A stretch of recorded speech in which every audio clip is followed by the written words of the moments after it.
Welcome to Chamber Chats, a weekly series by the West Monroe West Ouachita Chamber of Commerce highlighting our valued members. As always, find out more about the Chamber and our members online at westmonroechamber.org. Special thanks to our Season 2 title sponsor, Ouachita Valley Federal Credit Union. And now, this week's episode of Chamber Chats.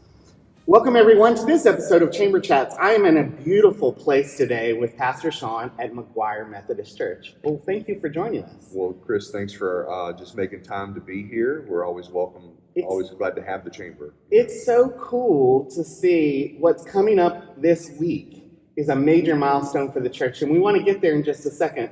But let's reflect for a moment of the history of this place and this church congregation. Yeah, so what's great about McGuire, this is the second location for the church. Okay. Originally, it was down Arkansas Road, closer to North 7th. Yeah. And at that location, I'm told that when it was first built, that was the place where the blacktop ended. Oh, okay. And so it was kind of it was a marker in and of itself. You know, that's the church out where the blacktop is. Yeah. And of course, that's that building there is now the Transformations building next to Hasley Cemetery. Got it. So that was the original property, and it still lives in a new life. Absolutely, and that's the great thing about that building is it still goes on providing a great ministry. And then in the early 2000s, they bought this property here further down Arkansas Road and opened up phase 1, which is all of the administrative and Sunday school rooms and stuff, in 2006. And then in 2013, they opened up the sanctuary.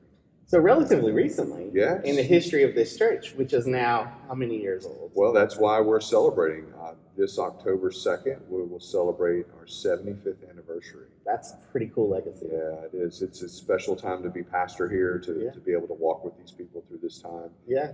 75 years ago, they were preparing for their first worship service, and it was essentially in an open field with it had basically a wooden structure on it. That wasn't really the church, but it was the makeshift building until they could get their first building open. Yeah, so, that's so cool. Yeah. So tell us, you were reflecting before we started filming, there's something special every Sunday. That's right. We want to invite people to come be part of that moment. But we also want to celebrate the true day of the anniversary. So that's let's right. talk so about it worked out really well. We knew that as a congregation, we were going to honor God and what He's done here each Sunday through the month. And so we have plans for that. But we were looking for a connection with the community as well, because the community's been a big part of McGuire over the 75 years. And October 2nd, that anniversary date, it's a Wednesday. So we, of course, called our friends at the Chamber, who are always up for a good time. We are. And so we're going to have a reception that morning at 10 o'clock, and we want the community to come out that morning and to be a part of that reception. And we'll do that here in the sanctuary in the lobby, Narthex area. Yeah. And if somebody wants a tour and to see the church, I know it's funny as I meet friends and community members in different circles that are not part of the congregation. Yeah. They say, "Oh, I drive by that church all the time, but I've never been inside." I'm like, "Come on inside. Right. Just, you don't have to change your membership to come visit the church, you know." And so we'll do that on the 2nd, 10 o'clock that morning. Yeah. And then each Sunday, we're going to honor a different part of our story. The first Sunday is probably the most low-key. We'll look at our history. We'll have some of the memorabilia and the artifacts up from 75 years ago. That's so cool. Yeah, very fun. And then the next Sunday's, I think, really special. We're going to honor the place that music has played and the role that music has played here at McGuire over the years. You know, we've had a lot of, as Northeast Louisiana has a lot of great musicians and vocalists. Beautiful talent. Lots of talent. And so we want to just really focus on music. You're going to hear some great singing from people who are a part of the congregation, and then some guests that we're going to invite in. And we hope that everyone will be here for that one. The next Sunday on the 20th, we're going to have one of our former pastors come back, and we're still working out those details, and we're going to follow up with a big potluck. You know, cool. Yeah, got to have a potluck. Yeah, got to have food. Yeah. And so that'll be a special time for us to look back at what God has done just in the ministry of this church. And then the last Sunday, we'll look forward a little bit. Yeah. And it'll be probably low-key in the morning, but in the evening, we're going to have a big bonfire. We're actually going to have a Bible retirement ceremony. Okay. We, in part of cleaning up, have found a lot of old and tattered Bibles that really are of no service anymore. And so we talk about how to retire them respectfully. And we're actually gonna dig a hole and place them in the ground, and we're gonna cover them with one of our old communion cloths that we would use that's also out of service. And it's just a way of saying, thank you that we've been able to have these things and they've been able to show us the Word of God. We're going to be respectful in that moment. And be respectful in that moment. Sure. So we're encouraging church members and family and friends to kind of dig around the house. People usually have a Bible they didn't want to pitch into the trash can. Right. And they weren't quite Feels sure what icky. to do with it. Yeah. It does feel icky. So bring it here. Allow us to respectfully return it to the earth. And be a part of a memory of this transition. Yeah, absolutely. So I always think that many of our minister friends are there for the big moments in our lives, both good and bad. What brings you joy in your work, and what motivates you each day to, because sometimes you're dealing with pretty heavy things when you're counseling people or trying to be respectful and supportive. So how do you navigate all that? Great conversation I just had with a colleague of mine. We talked about how sometimes you've got to do the things you don't want to do so that you can get to those moments that are so special. And I think back to one of the seminal moments. I think back to a retreat I was on with a bunch of teenagers. And we were playing charades, doing something really just kind of, goofy and just in the moment. And one of those young ladies that was in the group asked a question about baptism.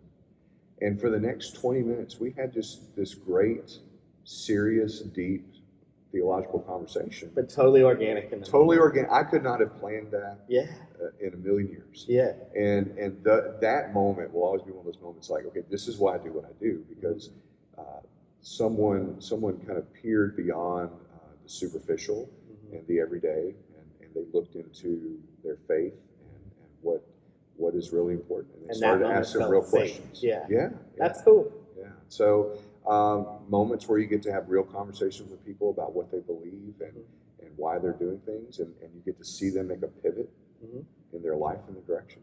That's worth all the other crazy stuff, the changing of light bulbs and putting up of tables and chairs and all the things that we get to do as ministers. Right. Behind the scenes all the time. Yeah. Well, what is McGuire's legacy in the community over the 75 years? That's a hard question, but it is. I've been here a little over a year, and so I'm still learning the congregation. I think music is a big part of that. This is a very generous congregation. One of the things I love is that the land that they initially started on was a gift. Oh, cool. And so that came from Katie McGuire. It's part of the story. Is why it's called McGuire Methodist Church. And so the McGuire family gifted that land to the church. And so I love that this church started out with the gift, and so that's... and the name lives forward. I think one of the nice things is that this church was a plant. People that were part of First Methodist West Monroe said we need a church on the north side of town. Yeah. Which is odd that we think of this as, north side. And heck of a community. West Monroe, But back in the 40s, that was a big deal. Yeah. And then somewhere in our history, we helped plant Faith Methodist Church, which is down the road from us. And so I love that idea of giving. I think that's a big part of our legacy. And I want to see that grow and continue to be. One of the things that you and I have talked about multiple times is this community is a community of faith.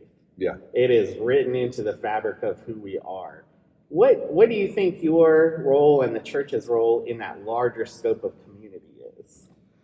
Yeah, so I think back to the pandemic and that first Easter and how odd it felt to be in the church with a skeleton crew. And I was across the river at First Methodist Monroe at the time.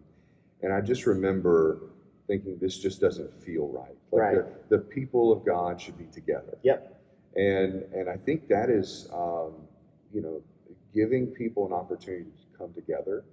And you mentioned it, a safe place, a place where they can maybe move beyond what they know and engage the mystery of God, which I love that God's a mystery, right? If I could figure God out, he wouldn't be much of a God, because I'm not that smart. and so when we get to provide those opportunities for people to come together and genuine community happens, that I think that's the role of the church, to do that in the name of Jesus Christ. Right. So that people can grow, they can raise children who come to love the Lord, and that story propagates itself generation after generation. I see that as part of our work. And I think as a result, then when something happens, a major community disaster or a tornado or something, people organically come together and serve. It just happens. Yeah, it's funny you mentioned tornado because that Easter, the community got hit by a tornado, and certainly the church was leading, and not just the local church, but church from across the world, the country, leaned into the needs of the community. And there from cleaning up people's yards to being with them in a bad moment to helping with it was everything. Yes. You know, I thought it was kind of ironic that our job turned into telling people slow down and hold up. The need has, in many cases, had been filled. Yeah, divert to another place that's in dire need of attention and support. Yeah, that's something pretty cool about our community.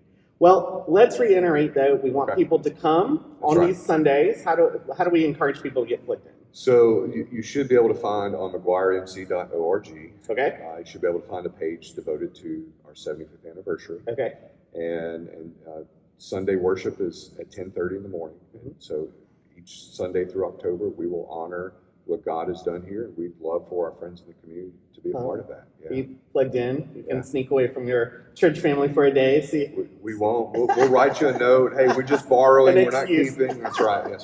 And then if people want to come on that anniversary day, on that Wednesday, come and be part of celebrating a whole new chapter, both for our community, but for the church. Yeah, it's a way of giving thanks to what has been done and of looking forward to what's coming. So October 2nd is going to be a special day here. So exciting. Thank you for your time, and thank you for joining us on this episode of Chamber Chats. Stay tuned with us as we highlight more members throughout the community.